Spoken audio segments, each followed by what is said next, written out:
E ela diz, uma das frases que ela diz logo no começo, é que ela diz assim, que a gente não tem que ficar vivendo, esperando ser bombardeado por aquilo que o mundo coloca, certo? Porque nós vemos que são nos sites, nos Instagrams, né? Para onde a gente se vira nas mídias, né? Existem, existe aquele padrão, né, que o mundo estabeleceu de beleza, né, de beleza exterior, né, e que muitas vezes a maioria das mulheres não consegue atingir. Então, nós cristãs, nós não temos que ficar impressionadas com isso. A gente não tem que engolir, mas tudo que é colocado aí não. A gente tem que questionar, amadurecer, né, e ver o que é que Deus quer para a nossa vida.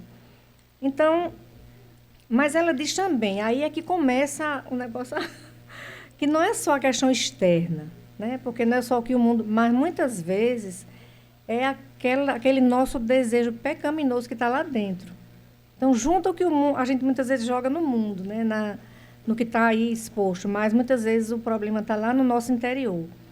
Né? E eu acho assim, de todos esses livros que a gente tem estudado, principalmente Ídolos do Coração, esse também, então, irmãs, é o pecado, né? Que tenazmente nos assedia. Sabe? E vai, né, se a gente não tiver cuidado, vai nos corrompendo. Então, mas aí, se a gente não atinge aquele modelo, aquela beleza que a gente queria, a gente não atende às nossas expectativas e a gente vai ficar frustrado. E isso pode gerar algumas consequências, né, na nossa mente e no nosso corpo também. A autora ela disse que já foi considerada fez parte da indústria fitness. Então, ela fazia ginástica, né, exercício, para manter a forma, porque ela foi líder de torcida, né? Acho que ela é americana, né? Deve ser, porque nos filmes que a gente estuda, né, que a gente assiste, tem aquelas líderes de torcidas, né, que têm um corpo, a cintura bem fininha, as pernas bem, né, torneadas, né? E ela foi líder de torcida durante muito tempo, no ensino médio, e ela queria perpetuar isso na universidade. Né? Depois ela vai dizer que no segundo ano, ela mudou essa perspectiva dela, e ela não tinha mais aquele objetivo de ser magérrima, mas ela ainda continuava com aquele medo, né, de não atingir a expectativa que ela tinha de ter um corpo perfeito, um corpo em que ela pudesse vestir as mesmas roupas, que ela pudesse agradar o marido dela. Então, é tudo uma questão do interior, realmente, daquilo que está lá dentro de nós. E a gente vai ver aqui no desenvolver. Porque, assim, a gente tem que ver qual é a motivação, certo? Ela disse umas coisas, por exemplo, que eu já ouvi do pastor Marcelo esse ano, que no começo do ano, a maioria das pessoas faz um planejamento de que vai entrar na academia. Vai fazer uma dieta, vai entrar na academia, né? Bem direitinho, indo por semana, 2, 3 vezes. E eu me lembro que eu ouvi dele 2 vezes, uma vez no final do ano e já esse ano, no começo do ano, né? Essa questão de que ele perguntando se a gente colocou no nosso planejamento anual, né, a questão principalmente de evangelismo e missões. Né? Então, não está errado a gente fazer o planejamento, da gente fazer atividade física, né? O errado está na gente ter isso uma motivação principal em nossas vidas, certo? Aí ela diz que, depois que ela casou, além da modificação com o corpo dela, veio a questão do trabalho também. Que aí ela começou a trabalhar home office, né, escritora, e aí ficou mais difícil ainda dela manter aquele corpo ideal. E eu apliquei para isso que está acontecendo com muitas pessoas depois da pandemia. Né? Porque muitas pessoas ficaram lá em casa mesmo, a gente tem algum exemplo, né? Ficou em casa, trabalhando só em casa, e aí a tendência é sempre, né, comer mais um pouquinho, porque quando você está no escritório, no hospital, né, na firma, onde quer que seja, você não pode estar comendo toda hora. Tem a hora da refeição, tem a hora do lanche, do cafezinho, né? Mas a pessoa que está em casa fica, né, pode levantar a qualquer hora e comer. Então, isso dificultou muito a vida de algumas pessoas, algumas mulheres, né, particularmente nesse momento. Então, outra coisa que ela falou, que eu já ouvi aqui na igreja também, do pastor Vitor, é que, frequentemente, coisas boas se transformam em coisas ruins devido ao desejo pecaminoso do nosso coração. Já ouvi dele mais de uma vez isso. Então, nem tudo é ruim, mas o que está no nosso coração é que faz aquela coisa, porque a partir do momento que é um ídolo, que a gente quer ter aquela forma perfeita, aconteça o que acontecer e que a gente faça o que fizer. Então, isso aí vai nos prejudicar e nós estamos pecando contra Deus. Né? Porque ela traz aqui aquela referência de Paulo. Queria que vocês abrissem. 1 Timóteo 4:8. Porque, assim, cuidar da nossa forma física é até uma maneira que a gente tem de honrar a Deus, né? Eu acredito que alguns de vocês já ouviram falar na mordomia, né? A gente tem que ter mordomia com o dinheiro, né? Com o nosso tempo e mordomia com o nosso corpo também, né? Então, cuidar do nosso corpo é uma forma de mordomia também, né? Mas Paulo diz lá em 1 Timóteo 4:8 que pois o exercício físico é proveitoso, mas a piedade para tudo é proveitosa, porque tem a promessa da vida que agora é e da que há de ser. Então, não é que o exercício físico ele seja ruim, ele não é, mas mais importante do que ele é a piedade, né? Então, se nós tivermos uma vida de piedade e fizermos os nossos exercícios físicos, nós vamos exercer mais ainda essa piedade, porque nós vamos dar o nosso testemunho, né? E segundo Gabriela, eu descobri essa semana que o que não é piedade é impiedade. Aí eu fiquei pensando, né? Porque é muito mais profundo, irmão, né? Porque piedade, a gente tem uma vida de devoção, de temor ao Senhor, né? Mas, assim, a gente sabe, quem não é por Deus é contra Deus. Então, o que não for piedade é impiedade. Não é impiedade feito alguns homens ímpios que a gente está vendo aí na vida, né? Mas é uma questão de desobediência. Então, a gente tem que começar a sempre pensar espiritualmente.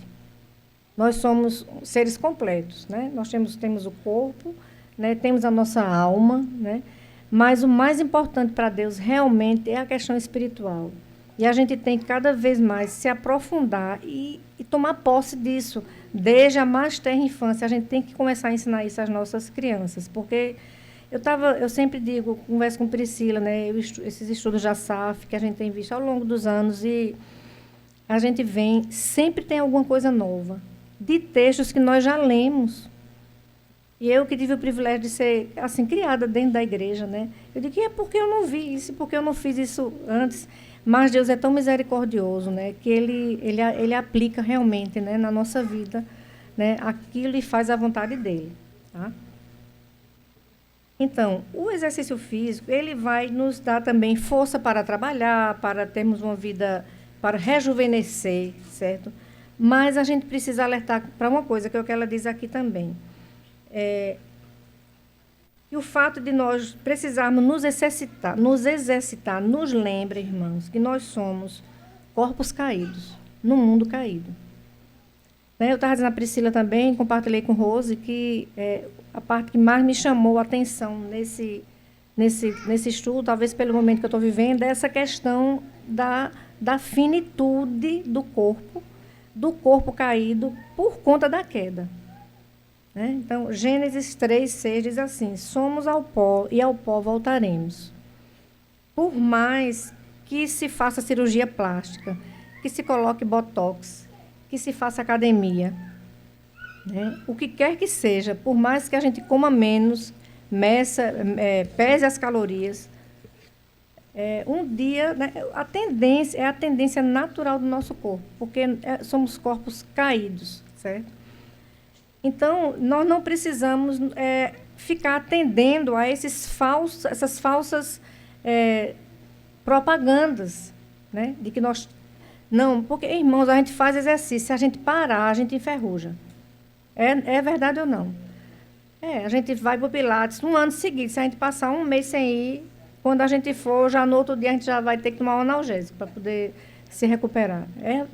Porque é o nosso corpo, lógico que nós temos que perseverar, mas isso realmente não é o mais importante. Ela traz aqui também a referência, que foi uma coisa que eu achei muito interessante também, né? Porque, assim, ele diz, em 1 Coríntios 15, 22 e 23, Paulo diz assim: porque assim como em Adão todos morrem, assim também todos serão vivificados em Cristo. Cada um, porém, por sua própria ordem. Cristo as primícias, depois as que são de Cristo na sua vinda. Então, Paulo liga, né, a nossa queda diretamente, né, à ressurreição. E é isso que a gente tem que manter em mente, porque no tempo certo, Deus vai fazer nova todas as coisas, né? E ele vai, ela diz aqui que cada dor, cada sofrimento, cada músculo debilitado, certo? Que antes foi firme e hoje está debilitado, ele vai ser restaurado, né? Na ressurreição, certo? Outra referência que ela dá também é Filipenses 3, de 20 a 21, que diz assim: pois a nossa pátria está nos céus, de onde também aguardamos o Salvador, o Senhor Jesus Cristo, o qual transformará o nosso corpo de humilhação para ser igual ao corpo da sua glória, segundo a eficácia do poder que ele tem de até subordinar-se todas as coisas. Então, Deus nos dará um novo corpo, será bonito, será puro, será glorioso e não terá mais pecado e não morreremos mais. Certo? Isso deve nos consolar, certo? Não deve nos deixar paralisados, mas deve nos consolar e nos confortar nesse sentido de que é vislumbrar o lar, principalmente. Enquanto estivermos aqui, a gente tem que batalhar, mas vislumbrando o lar e com a motivação certa, tá? Aí você pode dizer assim, eu botei uma pergunta, né, aqui. Você pode me perguntar, mas irmã, eu sei disso tudo, e aí? E eu que quero agradar o meu marido? E eu que quero conquistar aquele rapaz? Né? Quero me manter em forma, quero estar bela, né? Então, a gente pode, e a gente deve, as casadas devem agradar os seus maridos. Eu, uma vez, ouvi um pastor dizendo, minha irmã, não espere seu marido em casa com uma camiseta de político, não. Eu nunca esqueço disso, sabe? Então, procure, né? A gente deve.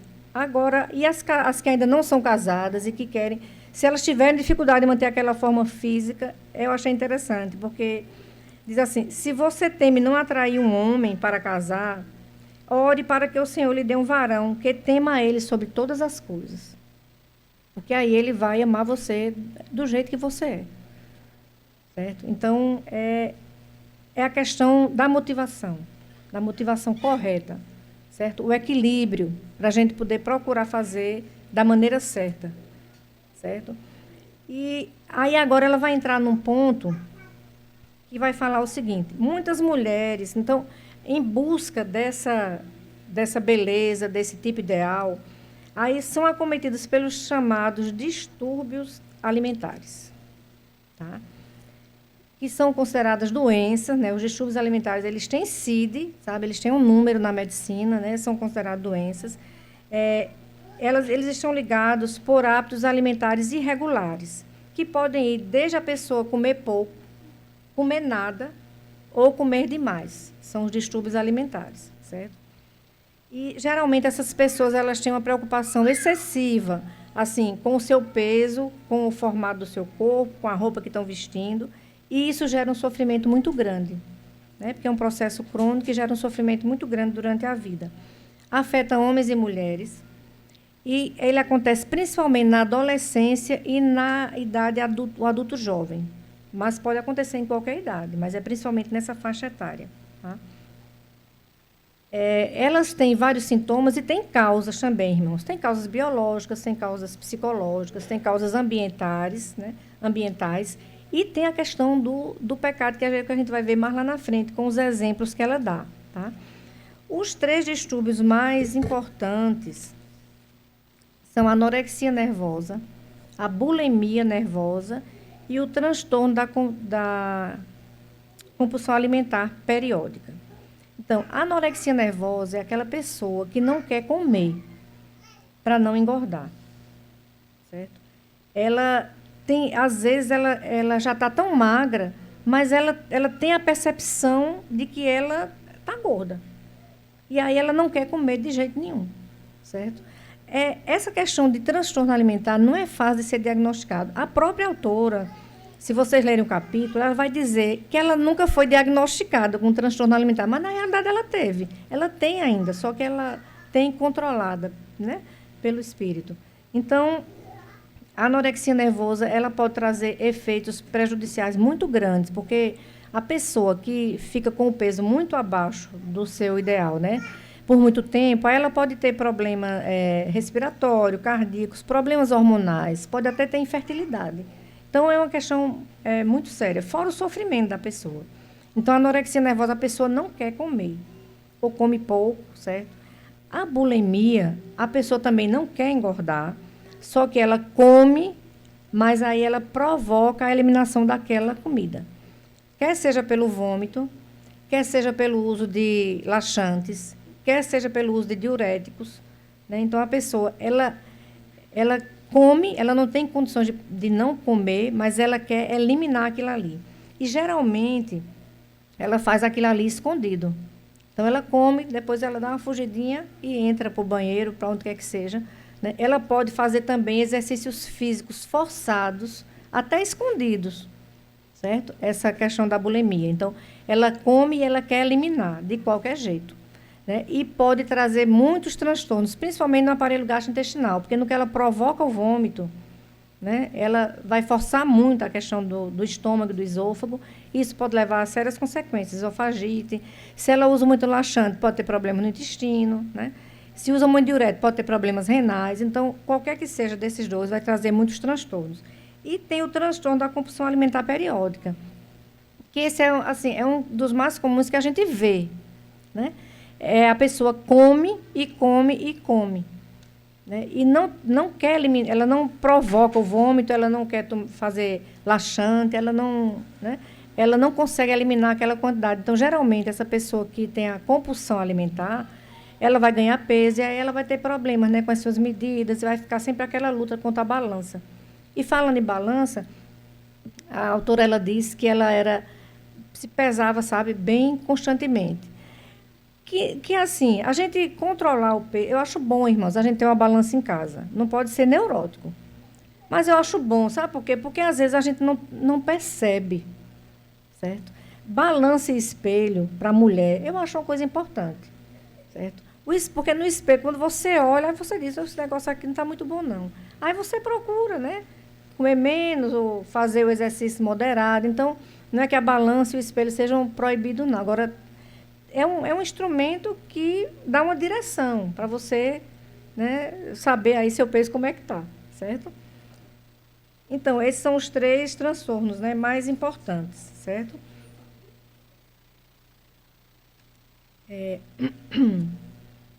E aí ela dá exemplo da vida dela, como eu já falei, né, que ela teve esse período que ela não foi diagnosticada como transtorno, mas ela tinha muitos problemas e ela ainda tem, né?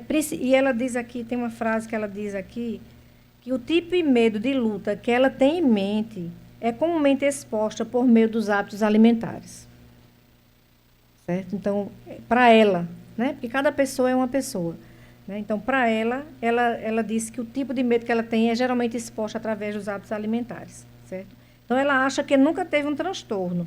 Ela acha que teria sido uma versão intensificada da luta de muitas pessoas. Para mim, eu como médica, eu digo que ela teve transtorno. Mas eu não vou também. Mas ela, assim, ela soube abordar, né? E ela dá 2 exemplos muito, assim, muito sérios e que trazem muita reflexão, de 2 amigas dela. A história de Eva Crawford. É uma garota com anorexia e a misericórdia de Deus. Aí, veja só, uns detalhes. Essa garota, né, essa mulher que deu testemunho, ela disse que ela foi salva na infância, sabe? Foi criada, né, num lar evangélico, cantava, buscava a Deus, só que ela era uma pequena legalista, orgulhosa e hipócrita. Aí eu me lembrei, irmãos, que eu assisti uma vez uma conferência do pastor Teddy Tripp. Ele veio para a CBV e ele falou aqui na academia. Ele disse assim, irmãos, nós crentes temos que ter cuidado com aquela voz dele muito carinhosa, né, de não criar pequenos fariseus. Eu fiquei tão chocada assim com aquela palavra, sabe? E ele, no livro dele, Pastoreando o Coração da Criança, ele diz que a solução, né, para isso é a gente orar e pedir a Deus que os nossos filhos tenham um encontro com o Senhor na mais tenra idade. Temos que fazer a nossa parte, nos esforçar nesse sentido, né? Mas no caso dessa menina, dessa mulher, ela tinha tido um encontro com o Senhor. Isso mostra que a nossa luta é diária, nossa, pelos nossos filhos enquanto são crianças, né? E depois eles pela própria vida deles, né? Então, ela, mesmo ensinada, ela não compreendeu quanto jovem, o quão enganoso e depravado era o seu coração, né? Não foi ensinada.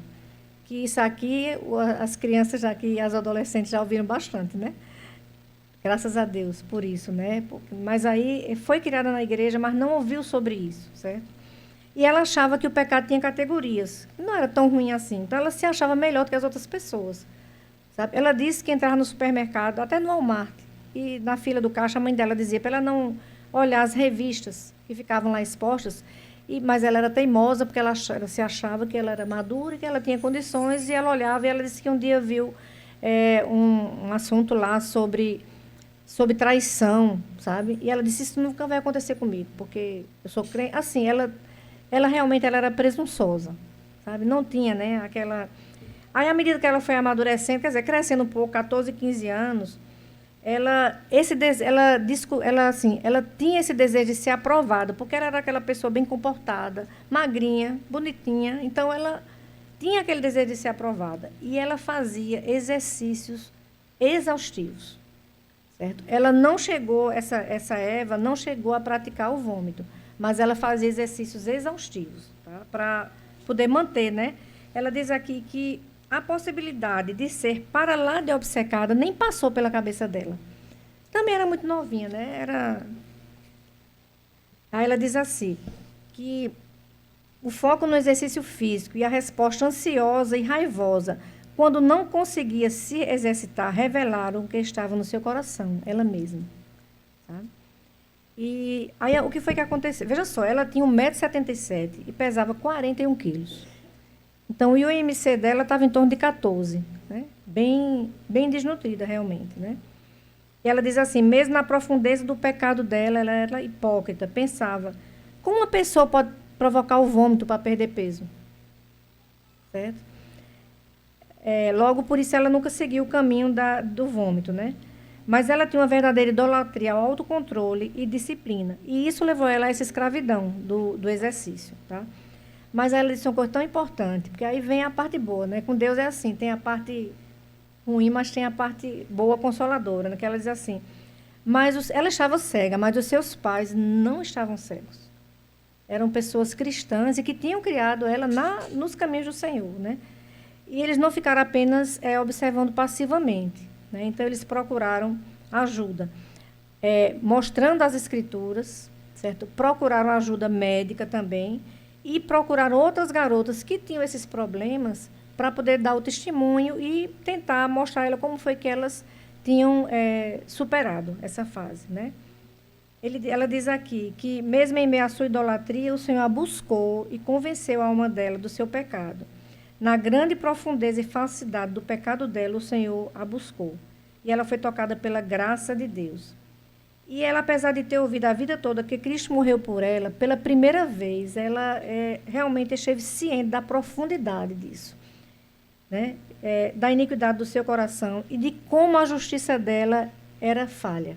Era quase nada. Aí eu me lembrei daquele versículo que está em Isaías 64:6, que diz assim...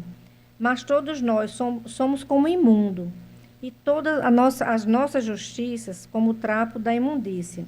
Todos nós murchamos como a folha, e as nossas iniquidades, como o vento, nos arrebatam. Né? Então, ela disse que a graça se tornou doce, e o evangelho se tornou real para ela. Então, ela não tinha dúvida de que ela tinha tido um encontro com Deus, ainda na infância. Né? Mas ela amadureceu e ela... vamos dizer, não sei, incorporou aquilo, ela tomou posse daquilo, né? Falando, mesmo sendo né? Dessa questão, né? de viver a graça e o evangelho. Tá? Ela disse que não foi fácil, porque ela disse que a luta dela foi muito intensa durante 3 a 4 meses. Né? Mas como ela teve que parar os exercícios, né? Exageradamente, ela ficou com muito medo de engordar. Né? E outra coisa é que ela tem consciência de que geralmente as pessoas que têm esse tipo de distúrbio têm que lutar durante praticamente toda a sua vida, ou uma boa parte da vida. À medida que vai amadurecendo, vai melhorando, mas não é uma coisa que desapareça assim, não, foi resolvido e está pronto, certo? Então, essa é a história de Eva. E tem a outra história, a história de Emily, intitulada assim, Uma Carta Franca às Minhas Amigas que Lutam com Transtornos Alimentares. A de Emily é mais chocante um pouco, clinicamente falando, sabe? Ela tinha 13 anos e pesava 27 quilos. Não diz a altura. E aí ela conta a história, ela já no hospital, ela chegou no hospital com um chumaço de cabelo na mão. Certo? Porque a desnutrição foi tão grande que o cabelo dela começou a cair, né?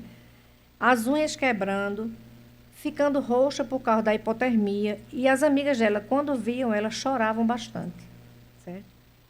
Aí ela foi levada para o hospital pela família. No caminho do hospital, ela passou e viu uma mulher que ia para a academia, né, toda esculturada, correndo, né?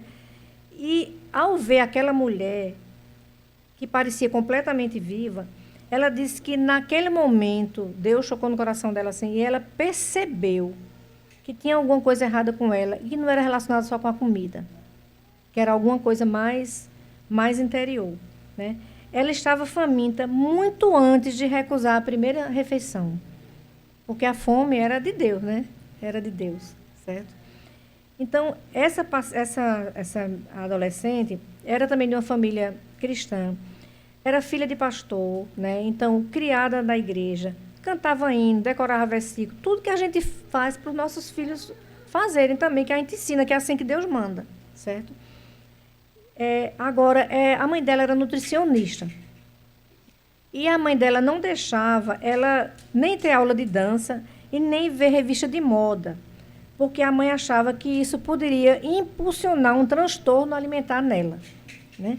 Então, essa reflexão aqui dessa menina, ela mostra que, assim, aí tem a questão, porque tem a questão espiritual, que é o mais importante, mas tem essa questão que cerca, né? Porque ela diz assim, que ela nunca soube qual era a cor escolhida dela, ela nunca soube a maneira que ela gostaria mais de comer o ovo. Ninguém nunca perguntou a ela, sabe? Porque ela não disse quantos irmãos ela tinha, mas, assim, era uma família que se preocupava com o espiritual, mas tinha essa questão emocional, de suporte, né, que a gente também tem que dar aos nossos filhos, né? Então, ela diz assim, se formos forçados a negar o nosso pecado desde o dia que nascemos, nós jamais perceberemos a necessidade do Salvador. Nós apenas nos castigaremos por não sermos o que achamos que deveríamos ser, perfeitos. Então, faltou, assim, aquela questão de talvez conhecer, né, a particularidade de cada filho, certo?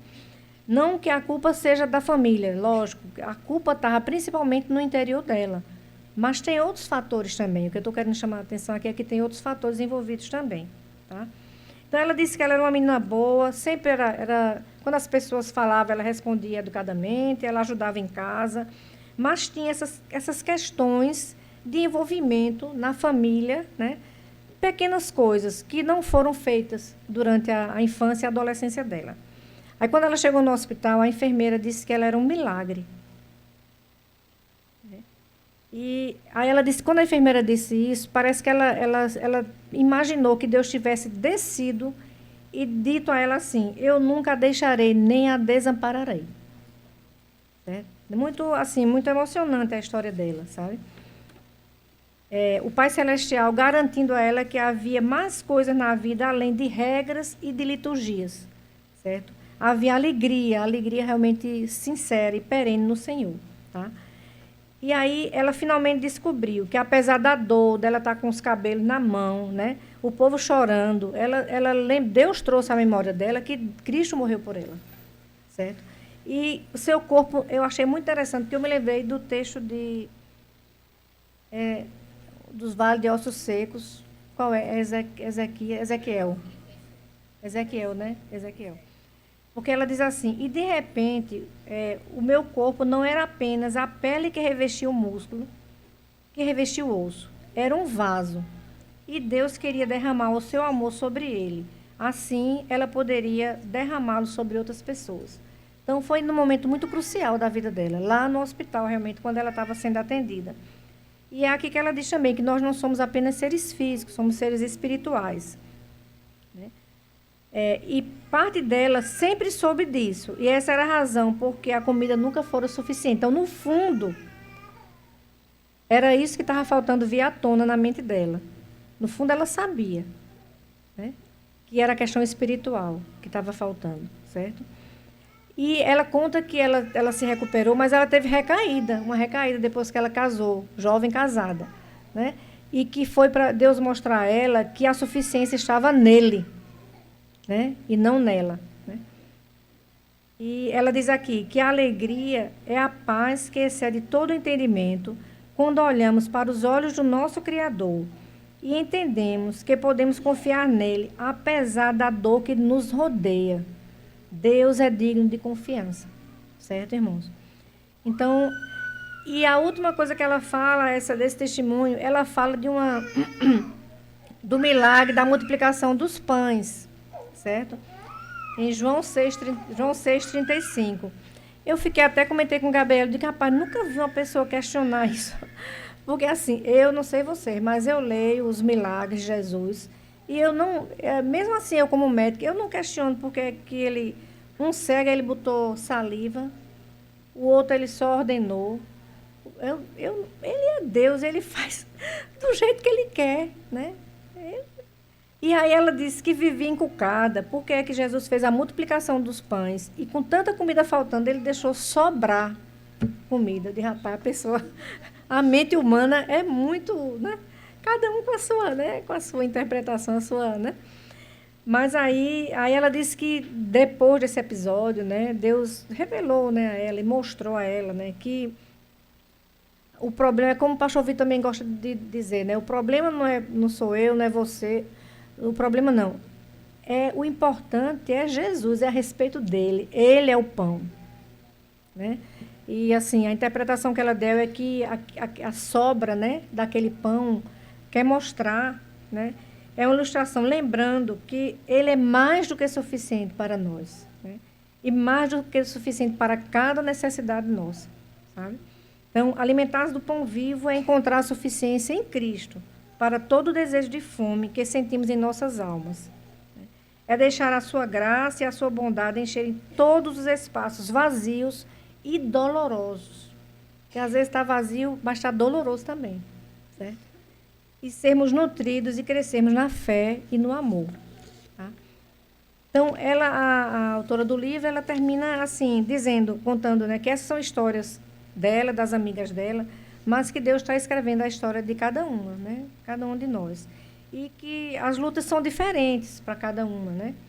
Eu estava conversando, né, com o pessoal, dizendo assim, essa questão, eu não posso deixar de falar da minha mãe, essa questão dela internada, né?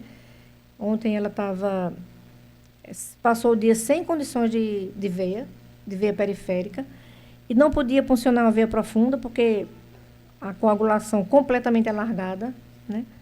Mas à noite, né, aí nós oramos, ela também, eu disse assim, mãe, a senhora está triste? Ela disse assim, eu estou conformada com a vontade de Deus. É a última coisa que ela me disse ontem. E aí eu vim embora e ontem de noite, depois que eu saí, uma das técnicas de enfermagem funcionou uma vez só e pegou a veia e fez o antibiótico de ontem e fez o de hoje de manhã e fez o de tarde, certo? E assim, a mão do Senhor, sabe? O corpo bem debilitado, irmãos, porque se você vê os exames cardiológicos, radiológicos dela, você diz, é só a mão de Deus realmente, né?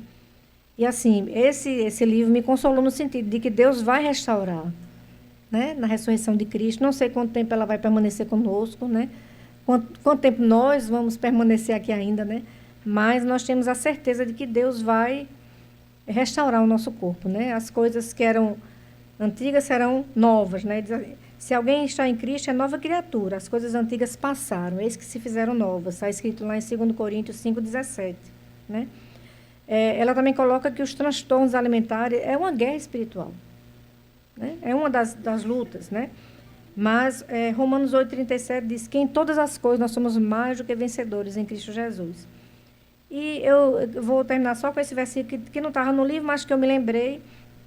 1 Coríntios 10:31, que diz assim, portanto, quer comais, quer bebais ou façais qualquer outra coisa, fazeis tudo para a glória do Senhor.